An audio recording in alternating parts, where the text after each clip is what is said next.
Here's how to solve this ACT problem faster using your TI-84. I'm Tina from my tutor. Let's jump in. Let's do some exponents. So to do this problem, I'm literally just going to plug it into the calculator.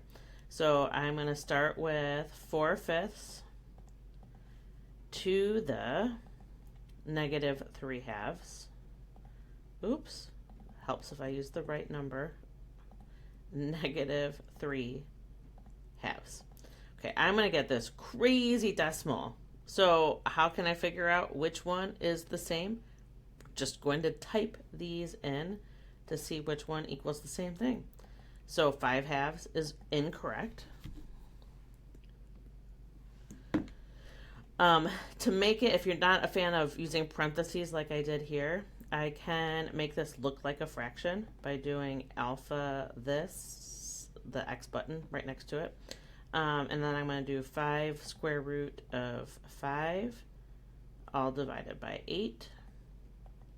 That is 1.397542. It is the correct answer, and you don't need to check the rest of the answers because you've got it. If you want more TI-84 shortcuts for the ACT and SAT, don't forget to follow and check out the free TI-84 starter pack in my bio. Slay the day.